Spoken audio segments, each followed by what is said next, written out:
Well, guys, the day has finally come. Today, we are privileged to be sitting down with two men who are making huge waves throughout the alien and UFO research community. The first is investigative journalist, activist, and filmmaker Jeremy Corbell, the man behind the upcoming documentary we're talking about today. And the other is a man that most of you have only heard whispers about over the past 30 or so years. A man that, among other things, brought the very existence of Area 51 to light and is said to have actually worked on recovered alien craft at the secretive military base, Mr. Bob Lazar. Gentlemen, it's an honor to have you both here. Thank you for coming on today, and we really appreciate it. Millions of people appreciate this. Thanks so much. Thanks, Tyler. Yeah, I appreciate it, man. Well, as well, I'm sure you know, Jeremy, many of the audience members, my audience members, have commented that they didn't think this day would ever come. Bob, you have become sort of a UFO legend and icon over the years, and especially to the younger generations of people curious about the UFO topic. Because the world wanted it, and now it's here finally, we have this definitive documentary on your life. So the first thing I want to ask you both is, was this a smooth process creating this film? Boy, that's a tough question. It was a long, arduous process, and clearly much more difficult for Jeremy than for me.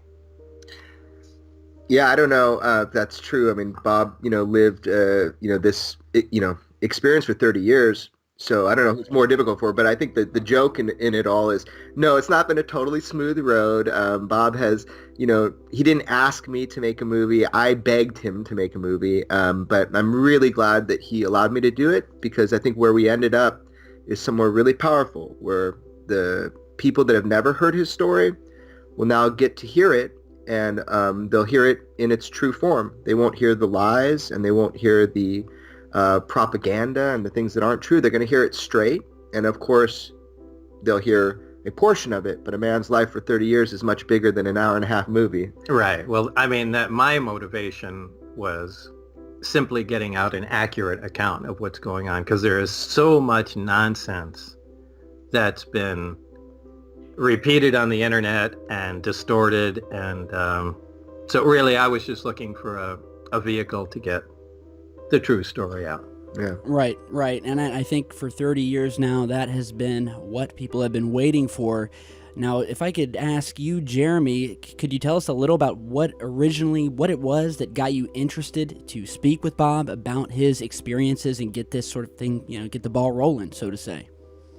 Yeah, I mean, real simple. I think like most of your listeners, if they were born in 1989 already, I was 13 years old, and I heard Bob on the radio and George Knapp interviewing him, and it really, I like to say, it weaponized my curiosity, in that when I heard what he said about the gravity propulsion system, it kind of flipped the script for me, because I was aware of rockets and that kind of thing, but the idea of falling into place in space and time, I mean, it was just really cool. And the technology of it and the propulsion system, that got me curious, and from that day forward, I was listening. Exactly. And as you said earlier, there's been a ton of disinformation. I mean, a lot of the videos that I've made surrounding Bob have just been the same old info that's out there. I mean, there hasn't been really anything new in all of these years, and so I really don't know if a lot of the stuff that I referenced regarding his experiences was true, half true, and so I wanted to ask some questions here that I know my audience would love to hear to you, Bob. Now, you have said that you worked at S4 on, did you say there were at least 9 craft that you knew of, alien craft, at this secretive site? Yeah, there were absolutely 9. Yeah. Okay. Now, apart from the sleeker sports model craft that you had mentioned in the past, can you give us an idea, perhaps, of what the condition of the other craft were in? Were they totaled? Were they shot down in a perfect condition, as if they'd been gifted to the military? What type of condition were they in, if you could say? The condition of all the craft, with the exception of one, which it looked like they had intentionally fired a projectile at, just to see if the projectile would penetrate it. But with the exception of that craft, everything looked like it was new. Now, I've heard stories and, read on the internet about, theories about them being gifted or crash landing. Clearly, none of them crashed at all.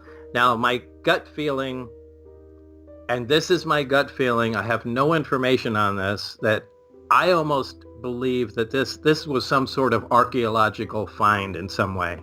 Really? So I don't think there was an exchange like, we're going to give you a bunch of craft, or and again, I really can't say why. It's just because of the mutterings of my supervisor and the other people that worked there. And it was very compartmentalized, as I understand it. I mean, it was basically, here's what you need to know, and you don't need to know anything else. Is that basically how it was? Yeah, we worked on the buddy system, and when I worked on nuclear weapons at Los Alamos, it's similar. You don't get to know the entire project, how everything works. You're assigned a component of it, and Right. you work on that component. And unlike Los Alamos and other places, there is no free open discussion. And open discussion is really what propels science forward. That's the one problem I really had down at S4. They worked on the buddy system. My lab buddy, quote unquote, was Barry, and you're only given really one person to bounce ideas off of, and you can talk to him. In fact, when you go have lunch at the facility, you can only sit with him, and you can only talk with him. You can't talk with other people or exchange ideas, and that in itself can thwart the entire project of moving forward. But it's very compartmentalized. So it was really just Barry and I working on that one small subcomponent at that time. Right, and I think I'm really glad you said that, because that's a message I've been trying to communicate to especially the younger viewers out there who, in this sort of high-paced internet age, they want everything now. They want all of the answers right now.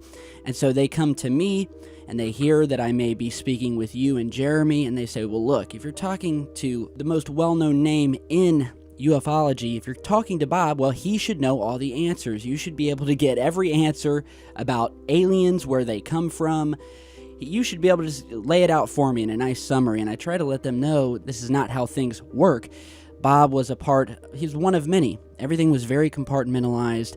And so you do have answers, but you don't have the full scope, because you were just a link in the chain, as it happens, working there. But your story is fascinating in and of itself, and I'd like to pivot to Jeremy here and ask you sort of a double question, Jeremy, if I could. First of all, with this film and with others, is it true that you do everything yourself as far as filming, interviewing, recording, audio editing?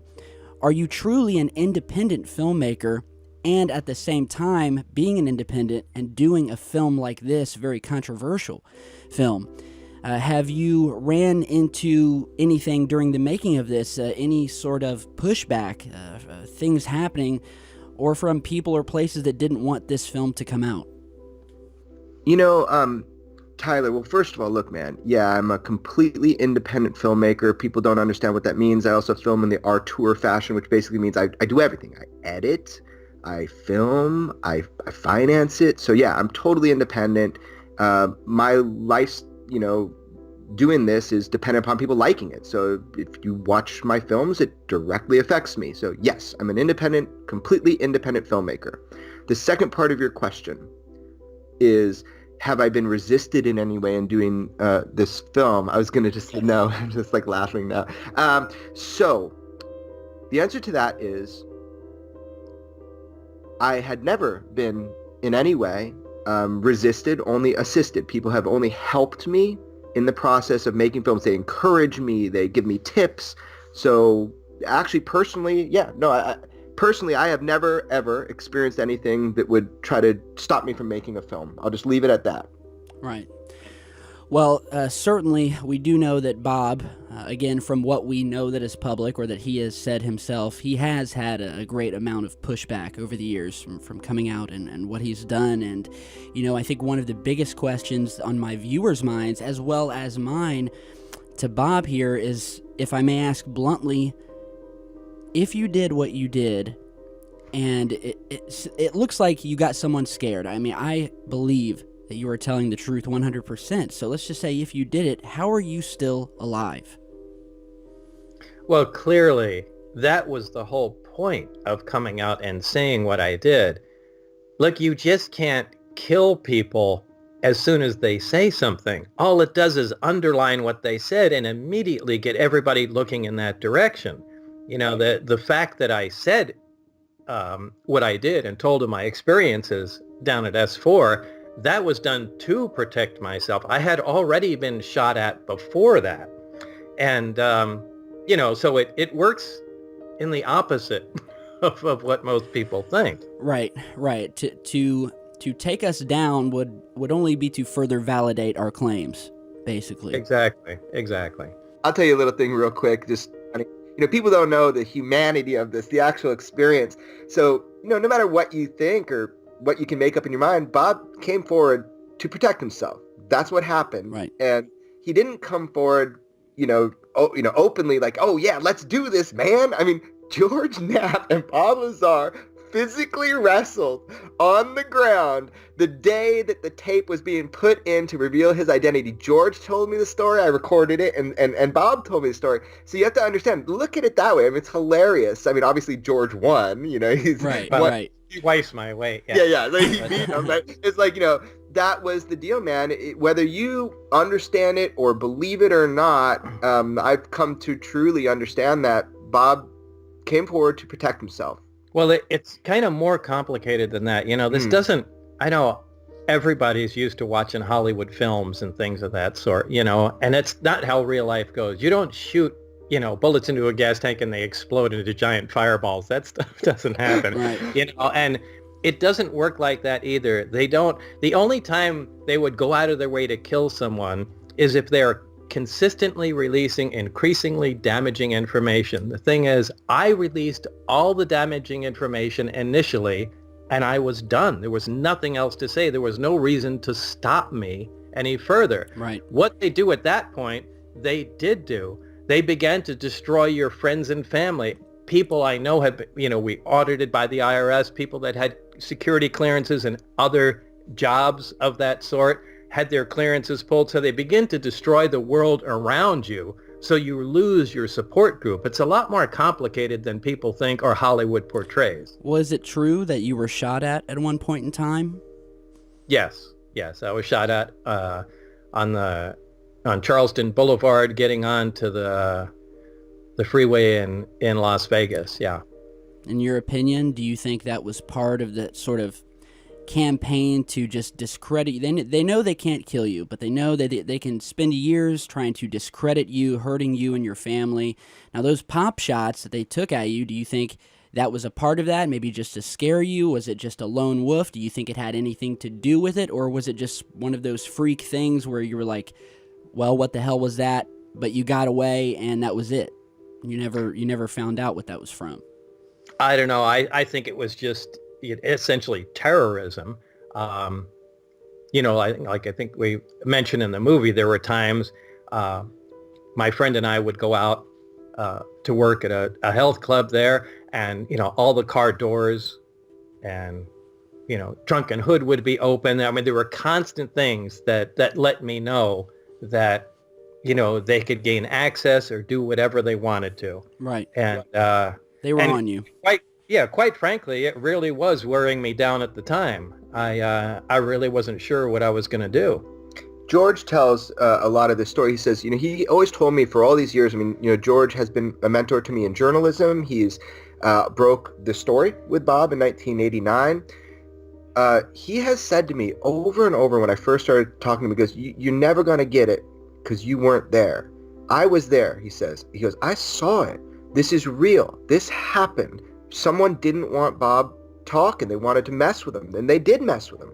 So I guess the point is, looking at it now 30 years later from our outside views, it's different than the people that lived it. And I've talked to a lot of them now, a lot of them that lived it. Some of them went on camera with me for the movie. So I just want to kind of put an exclamation point on what Bob said. Right. This is real.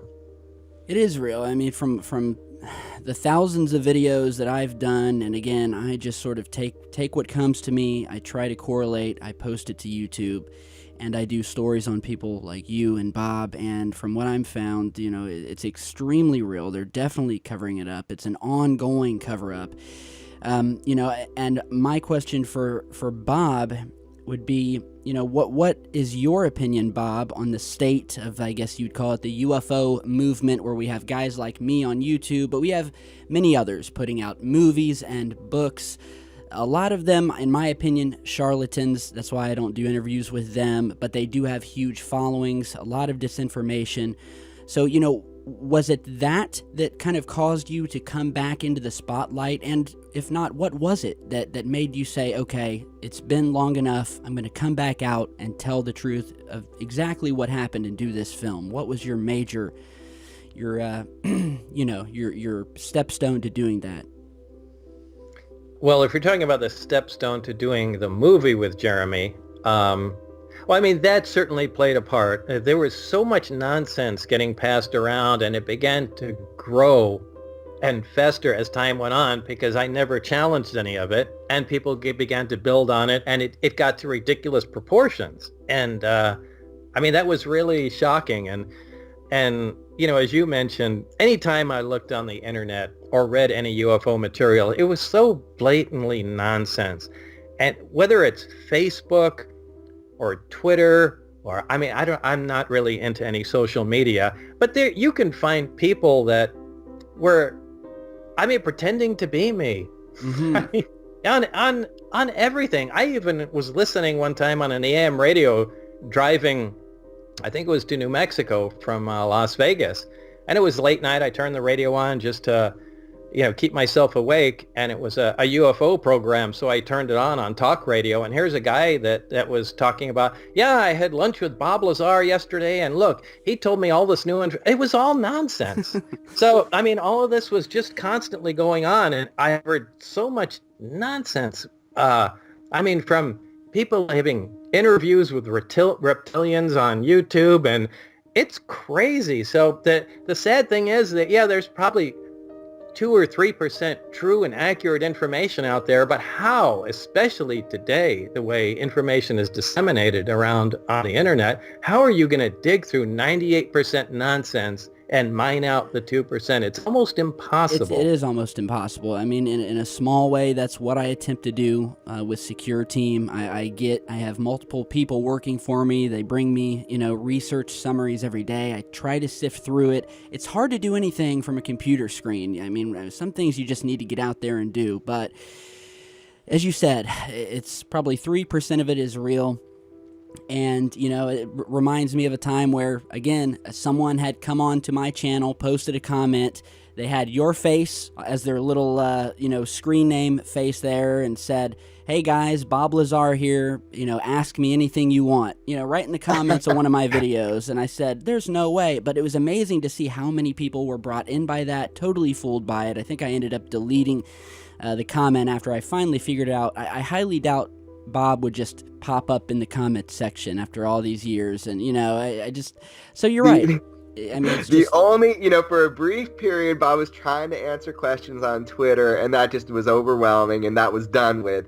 However, I'm going to take personal credit both for our buddy Zach's engagement, and also for the fact that United Nuclear, which is Bob's business, is now officially on Instagram, and his lead employee, Zach, is the one that uploads the images. And he just started it a few days ago. I don't know if Bob even knows that. I think he does. But Zach's doing the official United Nuclear Instagram. So there is now finally an official social media where people can. But it's not from me. No, it's your business. It's your business. That's awesome. Congratulations. That's awesome. It's awesome news. And, I think it's awesome. And you're going to see this in the film. I don't want to give too much away. But this is the first time in many years that we get a a bird's eye view into the life of Mr. Lazar, what he went through, very tough times, how the controversy shaped him throughout the years. And to my viewers who are listening, you're going to see that in this film. You're going to see a lot of stuff. And again, I don't want to talk about it. Jeremy, without saying too much, is there maybe something that happened in this film of note that maybe you'd like to kind of talk about, something explosive, or that sort of what blew your mind about making this film? Or what has Bob told you, rather? Well, I mean, yeah, look, the whole process for me was kind of mind-blowing.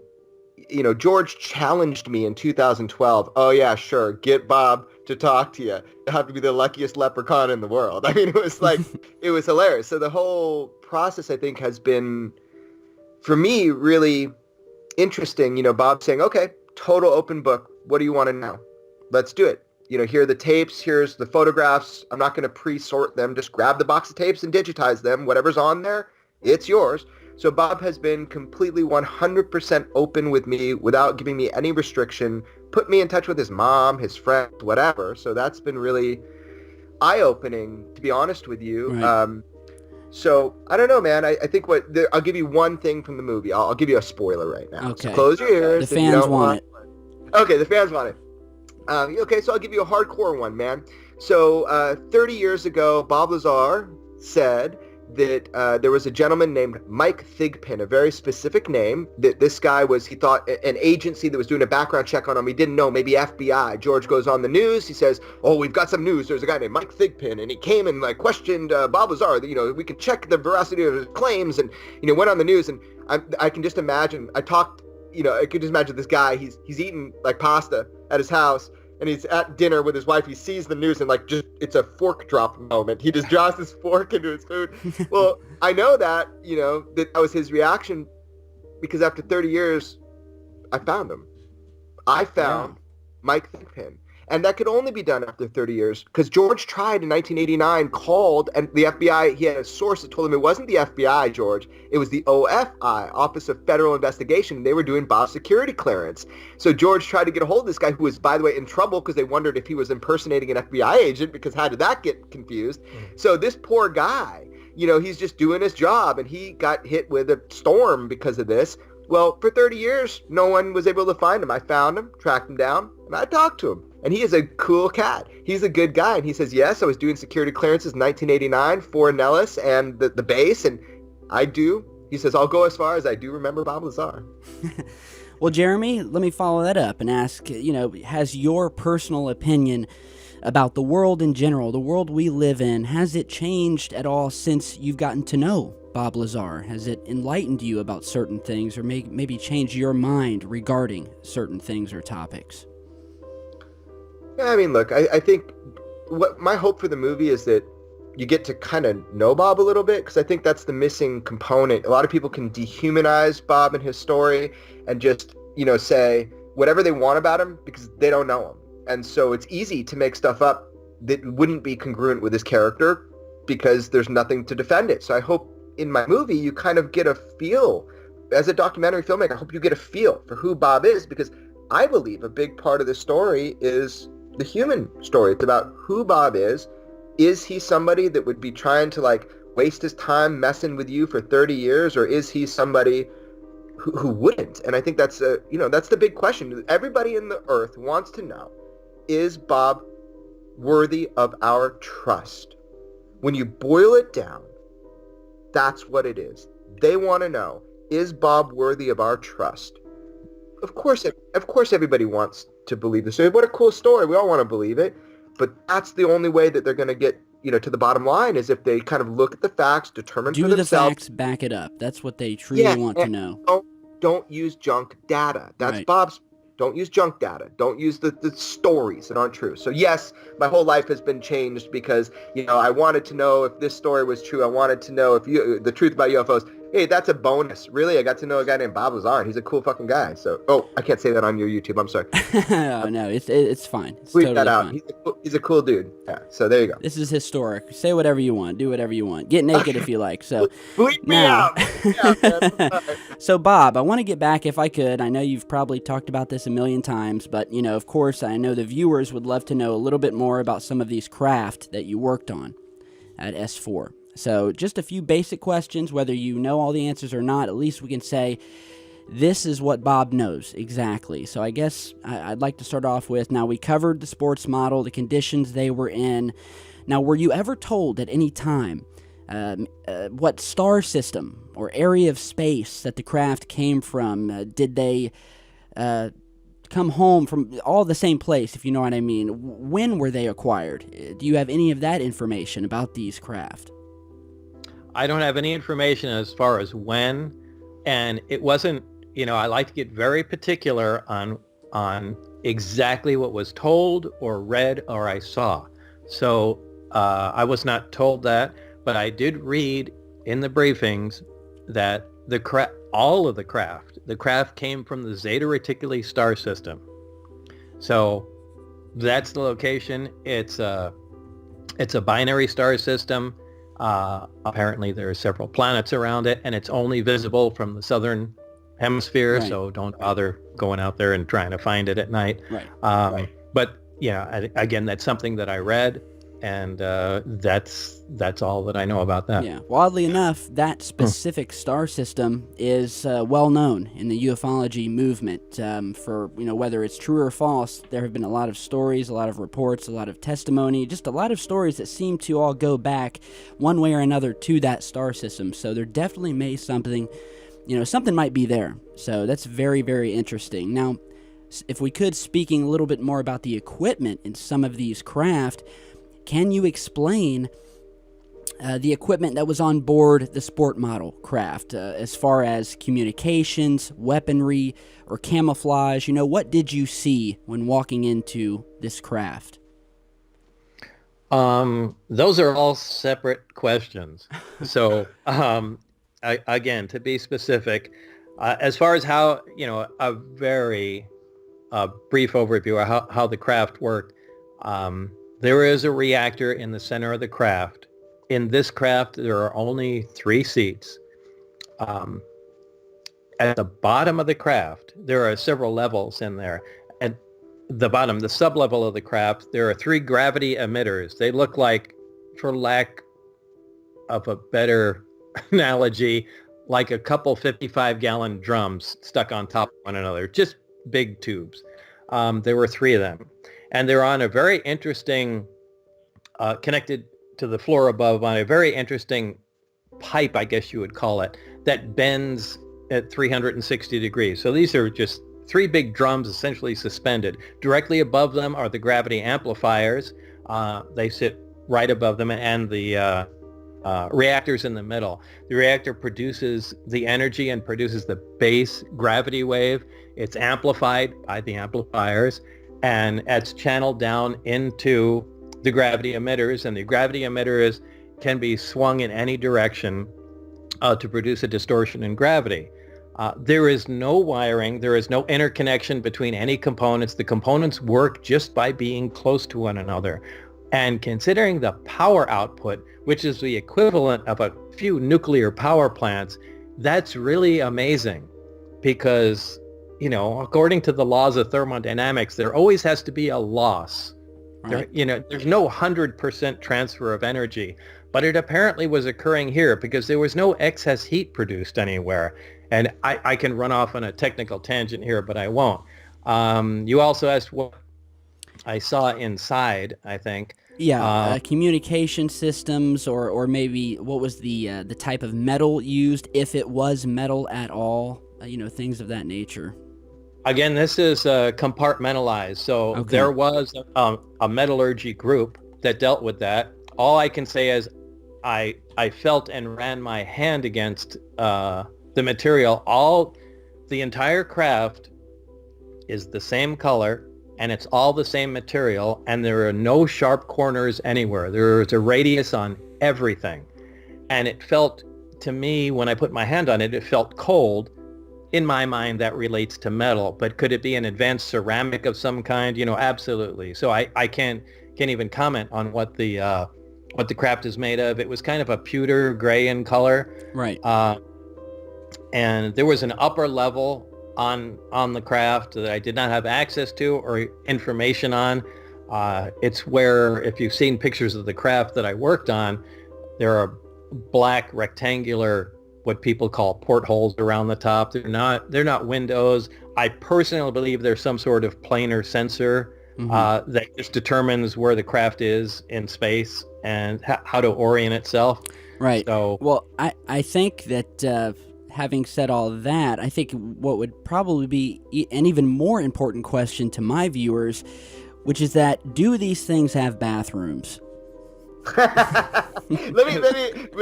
actually a really cool answer for that. But that's a popular question. It is. But let me ask Bob something real quick, because I actually don't know the answer, and I want to know. It's like, was there an obvious navigation? How do you think they flew the craft? Was there like some kind of navigational? I really don't know. Yeah. I have no idea how they got from. I mean, I see like how the hand thing, or I have no idea. Yeah. And I don't even like to speculate, because then people will say, "Well, Bob said," that's not. So I don't even want to go. Okay, there. So do they have bathrooms? Did you see? No, there's no bathrooms, and quite frankly, there's no need for them, because the travel time is so short. You're taking gigantic. Remember, time. Space-time is one thing, and if you're distorting space-time, you're taking gigantic leaps in milliseconds that, right. You're not traveling.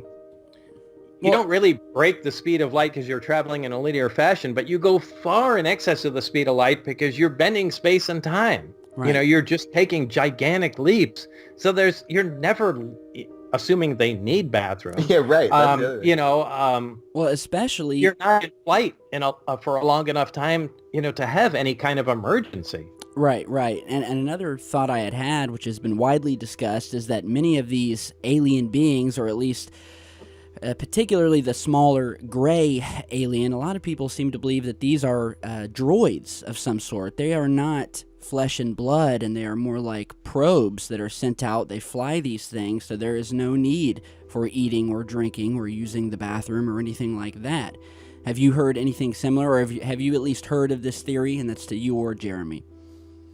I haven't heard of that theory, but I do have to say, I did see a briefing. Now, there are several other projects going on at the same time, and what we do have is each group gets a 2 or 3 page briefing of what the other groups are doing. And they're trying to keep everything compartmentalized, but what they want to do is at least let you have a little knowledge of what's going on in the other groups in case there's a connection. So you can complete your research. Right. But so in my briefing, it did have to do with as far as the actual beings that were in the craft. They had a photograph of them where their a chest was cut and peeled back, and they had made notes of. Wow. It was only one central organ. It's as if all the organs had grown together into one mass, and it had multiple functions. And that was like the extent of my knowledge of it. Right. But right. It was certainly a biological specimen. Now, whether or not that piloted the craft or that was making reference to something, that had to do with the craft, I don't know. But there was definitely a reference to a biological entity of some kind that had unique organs inside. Well, and another thing regarding these craft, this may be the most controversial of this whole Bob Lazar topic, is that of element 115, which is said to have been used to power these craft. And of course, nobody knew back in the 80s. Element 115 did not exist. It wasn't until almost 20 years later that, yes, we have something here. Now, there are debunkers, so-called debunkers out there who say, well, Bob didn't know what he was talking about in regards to element 115. It's not stable. So what would you say to them regarding element 115, how it exactly worked, and maybe these debunkers today simply just don't understand these things about this element. You know, they're not in the know as much as you were. What can you tell us about that element and why it was perfectly legit and it was used to power these craft? Yeah, well, that's an understatement. First of all, don't tell me I don't know about 115 because it was in my hand. Second of all, 115 was synthesized recently. And, you know, for people saying, well, it's not stable and, you know, that's the end of it, clearly you don't understand chemistry, the way elements work. Right. All elements have isotopes to them. And the example I always give is, you know, for example, hydrogen. We all know hydrogen's a gas, hydrogen 1. Actually, the technical name is protium to it. It has 1 proton and 1 neutron. Well, there's actually 2 other forms of hydrogen. One is deuterium and one is tritium.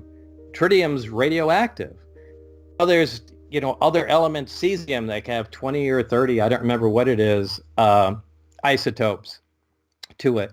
All elements can have the same number of protons, making the element, but they can have different numbers of neutrons, and by changing the different number of neutrons, the element can have remarkably different properties. So yeah, element 115 probably has many, many isotopes of it that decay, but there is certainly one isotope that is absolutely stable, and it is that isotope that is used in the craft. Right. So it's basically sort of an issue where, you know, just because we can't figure it out yet today does not mean that these alien beings didn't have it figured out, because they did, obviously.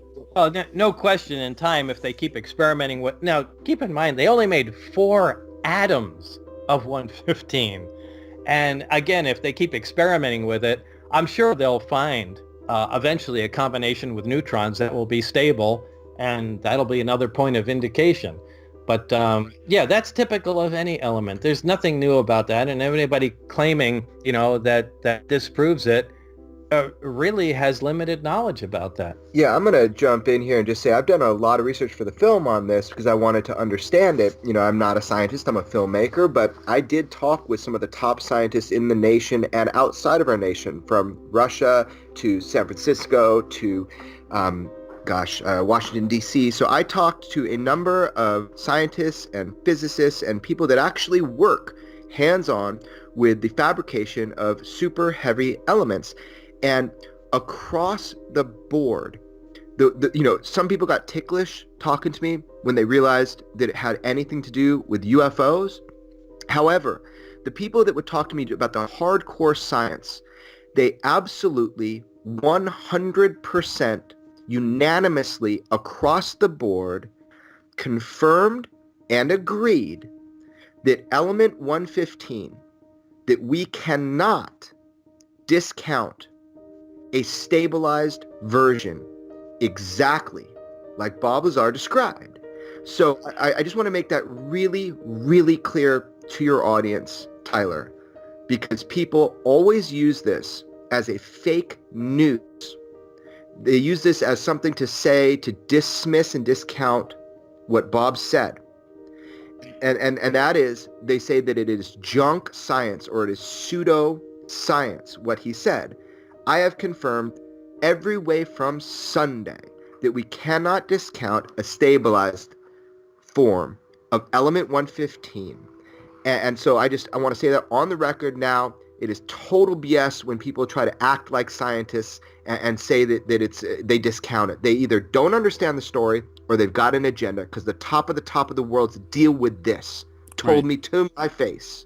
So I just want to throw that down. Well, you heard it right there, guys. That's all the info you need to know about 115, exactly what Bob and Jeremy just said. I mean, we have scientists on record who say what Jeremy just said. I mean, we know the element exists, and I personally believe that he was there. And, you know, as we were talking about these so-called debunkers who will pick and choose these little things, you know, a lot of people attack Bob by saying, well, there's no proof that he worked at Los Alamos, or there's no proof he went to this this college or was at this base or anything like that.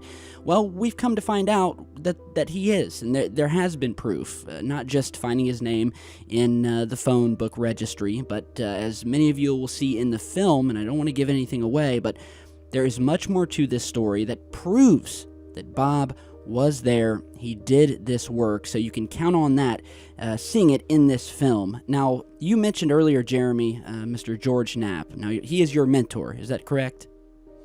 Yeah, George Knapp has been a mentor to me. He's been an incredible resource of information.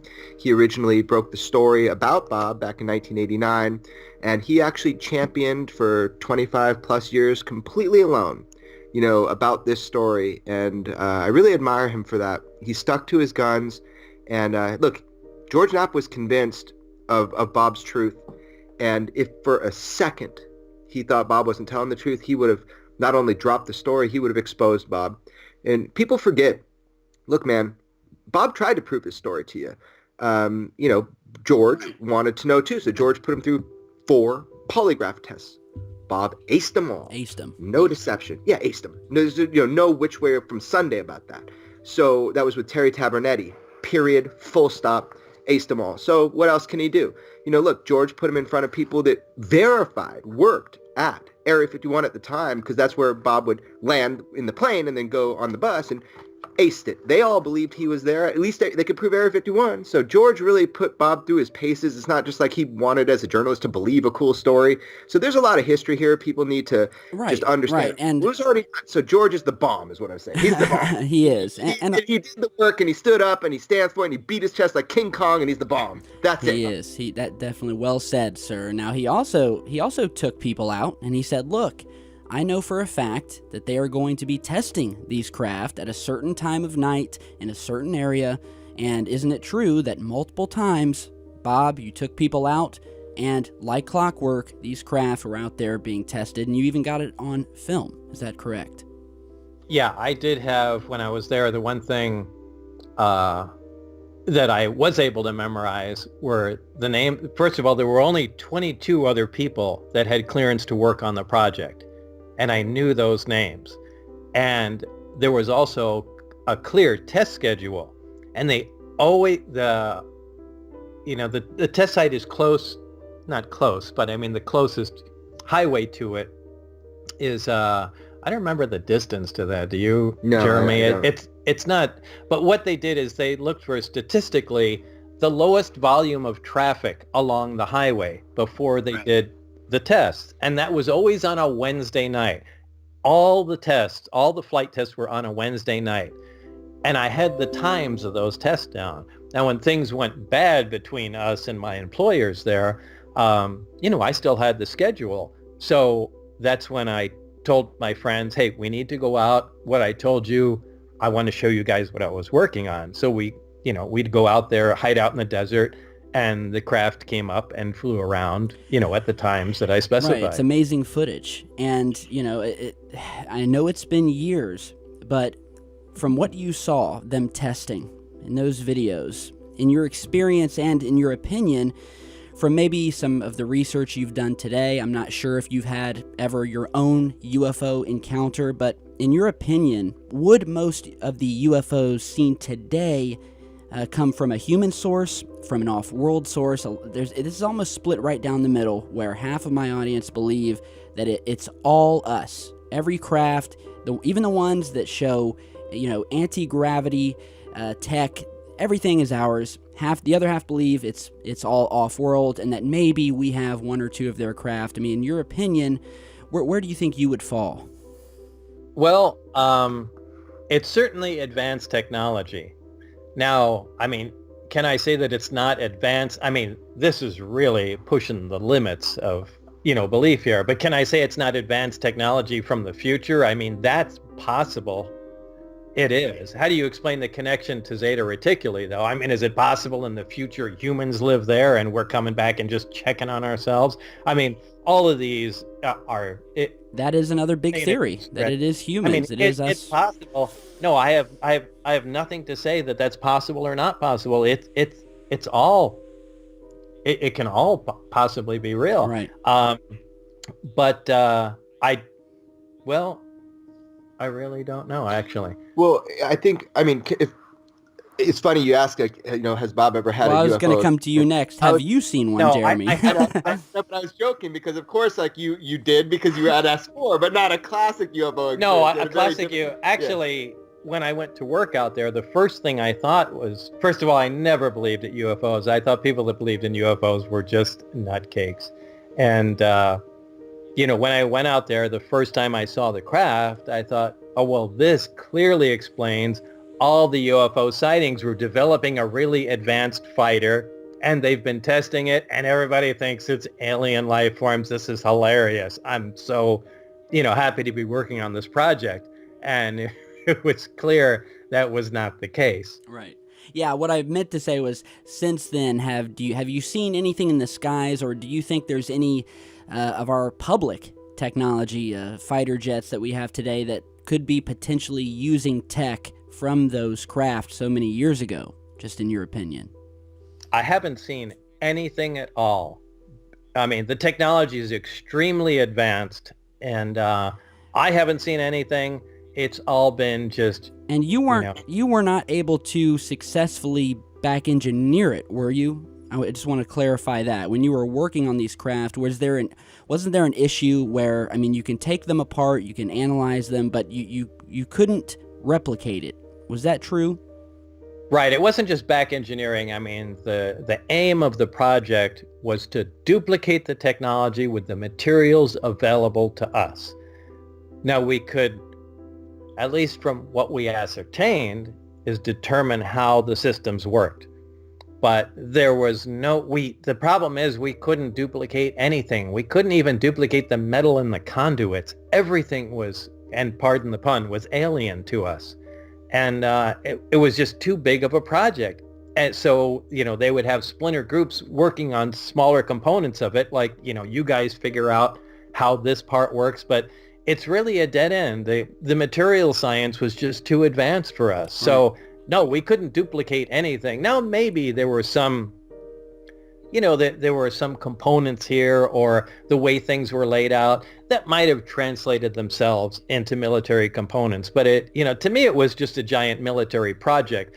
But the major technology never made it into anywhere because it was all very high energy related, and we had no way to store and transmit levels of that energy at all. Do you think they're still likely working on it, sort of tinkering with it to this day, trying to make something out of it in some dark hangar somewhere? It would probably be conjecture. I mean, I remember when I first talked to Dennis, that was my supervisor, they had an argument about this being out in the South Pacific to keep it out of, and remember, that's where they did the first, thermonuclear bomb test. To put it out there just to keep it away from prying eyes and things of that sort. But the reason was the same as it was for the, hydrogen bomb development in the 50s, was it's just too expensive to shuttle back and forth all the time. But that was always in the back of their minds. They always wanted to leave the continental United States and take the stuff somewhere else.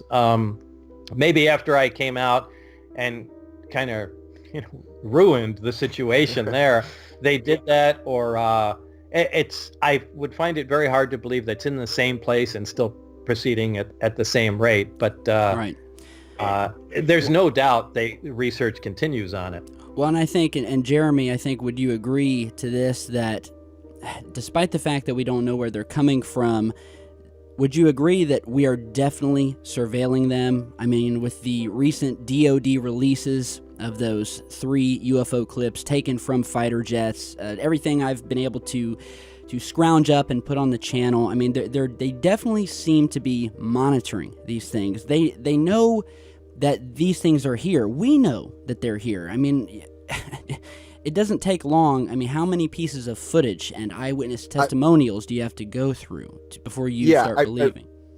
Right. I mean, look, it's not a matter of belief. UFOs are either real or they're not real. Obviously, they're real. If you don't understand that, then you have a data poor perspective. But the, kind of a social kind of consciousness, people are starting to understand that now because of the release from the New York Times in December of 2017. However, I'd like to say I did break the Tic Tac UFO case, the famous That's Tic right, Tac you UFO did. case, before the New York Times, because Commander David Fravor, who's a friend of mine, was talking to me for 2 years before that, and I kept it quiet.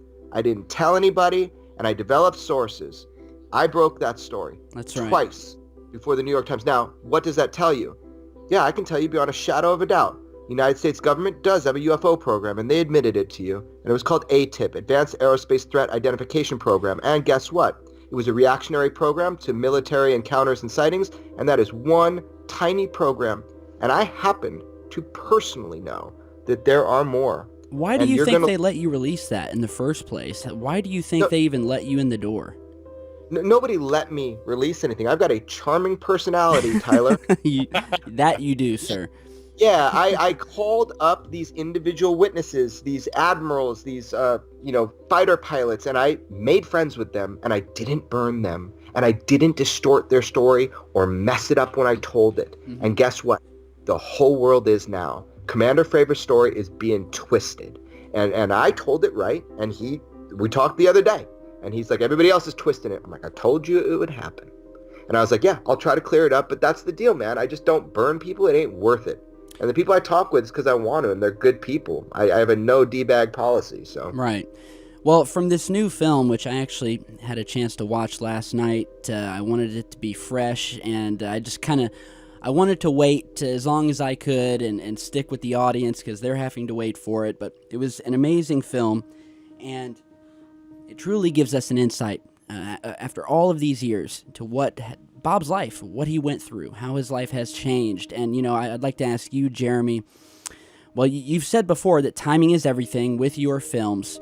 Why have you chosen as a filmmaker to focus your attention on this story now? And is there any new info that the global audience will be learning upon the release of this new film?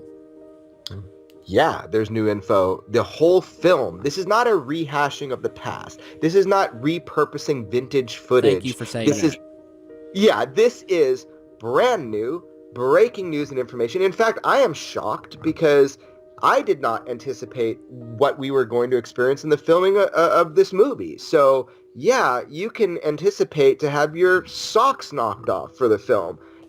Absolutely. You'll hear the chatter as soon as it's out in public. People are going to talk about it. So why now, though, is kind of an interesting question. I just want to briefly answer that. I mean, first of all, it's because, I don't know, Bob let me finally film him. So that was cool. And then second of all, because I have always thought this is the most valuable story in modern history about UFOs and exotic propulsion. And I stand by that.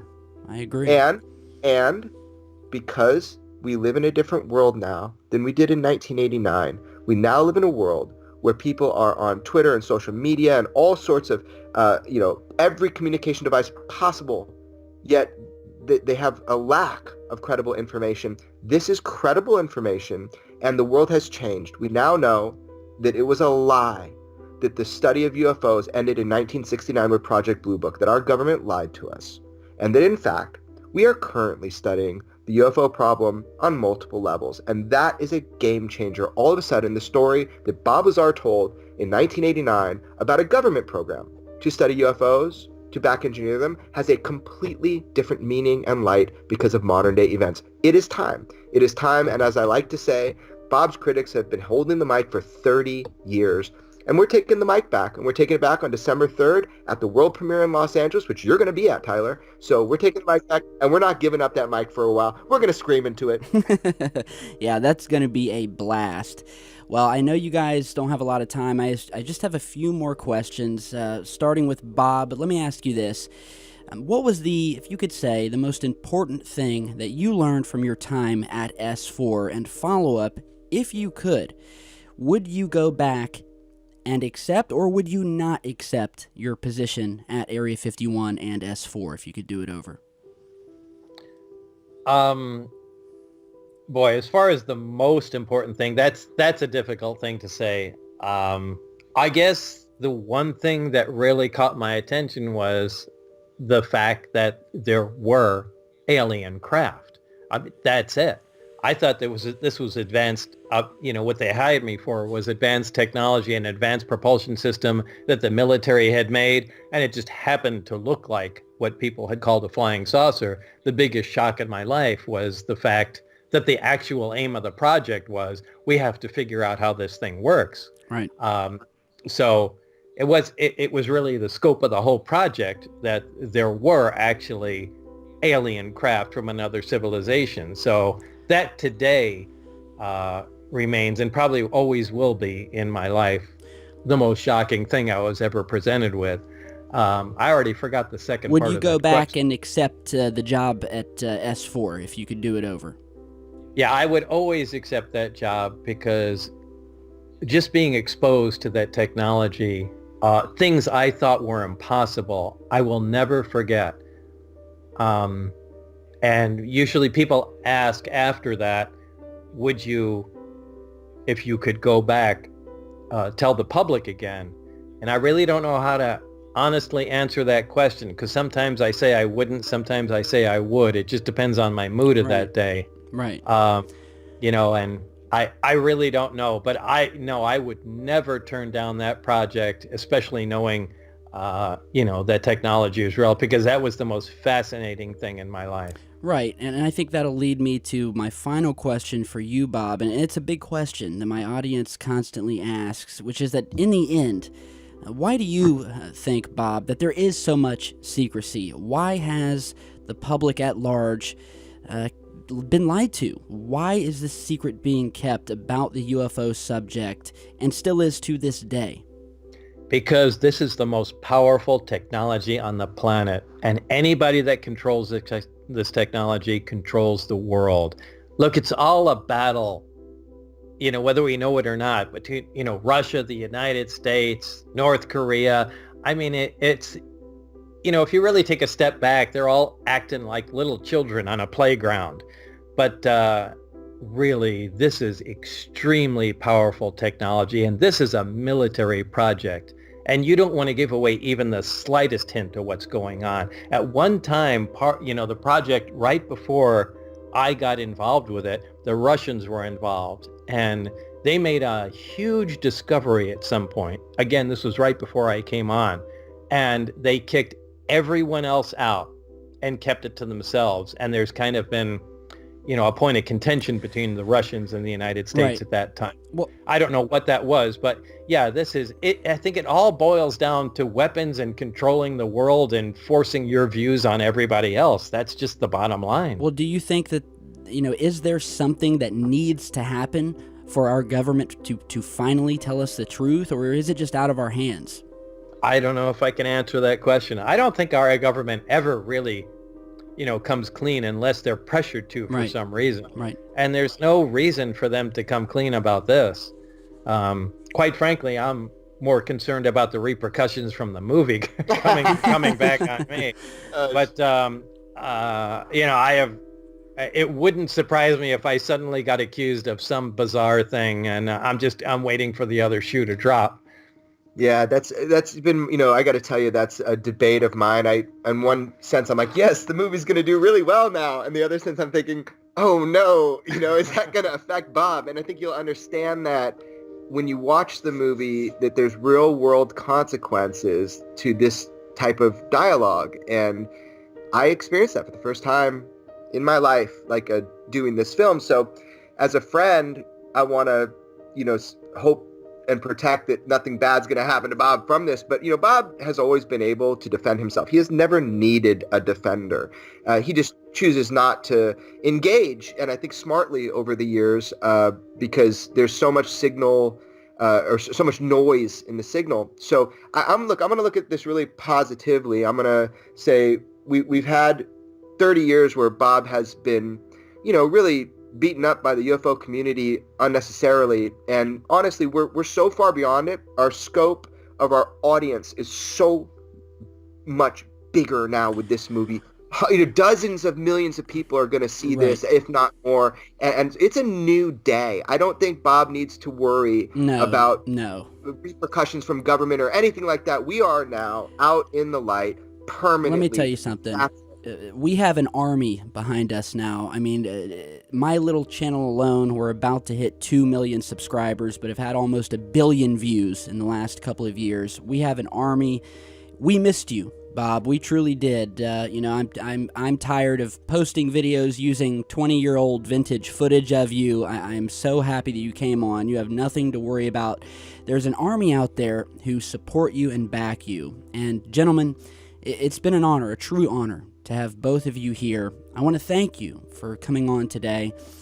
Bob, you truly are a legend. You have millions of people behind you, so just remember that. I know it's been tough for you over these years, but sometimes great men have to pay a price for the things they do and for doing what's truly right, and that is giving the public the truth that they deserve. And you have gone above and beyond that, sir. So I want to thank you for that. To Jeremy, I want to say thank you, my friend, for coming back on Secure Team once again, and for all of your hard work getting these films made and getting this film made, and for being one of the very few left spearheading this movement and leading the march for true disclosure. You are both always welcome on Secure Team. Thank you both again. It truly is an exciting time. And Jeremy, I'd like to end this by asking you, is there any information that you can give regarding the film, when it's coming out? When can we see it? Tell us what you got to say, buddy. I'm going to give you that, but I'm going to give the mic to Bob for a second. Okay. What were you Well, I just wanted to thank you for the kind comments, and I look forward to meeting you when you come down for the premiere. Well, thank you, sir. I truly look forward to meeting you too, and it was an honor to have you. And so just about the movie, let's just get this out so everybody knows. I really, really want people to see this film. That's why I made it as an independent filmmaker. When you watch that movie and you buy it on iTunes, or you buy it on Vimeo, that directly affects my life. Thank you. And Bob is making nothing off this film. He would accept nothing. I want to clear that up right away. It's only me. So if you want to see more movies from me, yes, please get the film. So you ask Tyler, I'm going to tell you, okay? So we do. We want to see more. Yeah, okay. Bob Lazar, Area 51, and Flying Saucers. That's the title of the movie. If you get it on iTunes, you get over 2 hours of bonus material, the most amount of bonus material, and then next up is Vimeo. You get all that bonus material too, but it's available on Amazon and all pay-per-view platforms. Just literally click the button, buy the movie, watch it, and you determine for yourself reality. Otherwise, somebody else is going to determine it for you. So that's it, man. I hope you enjoy the film. I'm really proud of this one. Celebrate with me, watch the film, and engage in the debate. All right, so you heard it right there, guys. If you want to see this movie, I'll put all the links down below. This is a historical film. It's not going to be another one like this. And from what I've seen, Jeremy has knocked it out of the park. It's such a treat, and especially for Bob to come out after all these years, after all he's been through and putting his life back out there for the public. So let's show both of them. They're going to stand behind them. We're going to support them, support this film. We're going to watch it. It's an epic film. Thank you both for being here. I'm going to do my best to continue supporting you guys, and I hope you will both come back on very soon. I thank you so much, Tyler. Thank you. Just to make it clear, Bob Lazar is not going on UFO circuits. He's not doing radio interviews. You were like literally the only one. We have rejected everybody, every publication, everything. He allowed me to make the movie. That's it, guys. Well, you know what? I was just trying to leave a little bit of hope that he might at some point come back on. That's all it was. I know. Very private man, and it's been a treat having him. I'm hoping that. Listen, honestly, to be candid here, I'm hoping that Bob has such a good time at this premiere that he'll come with me to a couple more theatricals, because I think it's powerful for people to see Bob and to actually hear him talk about it. So he can't be dehumanized by people. They're like, oh, that's him. Right. So that's my hope. But bottom line, I just want to let everybody know, stop calling me, stop asking me. It ain't happening. Bob's not doing that. You know what? Made the movie. You're right. You're right. Bob, that's true. You've done enough. I'm selfish. Of course, I'm going to want you back on. I'm going to want you both back on. I'm a selfish man, but you, Bob, especially, you have done enough. Live your life. Enjoy your life, my friend. You have done it all. Jeremy, you're on your way, man. I appreciate it, buddy. You've done great work. Thank you both for being here. Thank you. Thank you so much, Tyler. Can't wait to see you at the premiere, man. Talk soon. You too, buddy. Have a good day. All right. Bye. You too.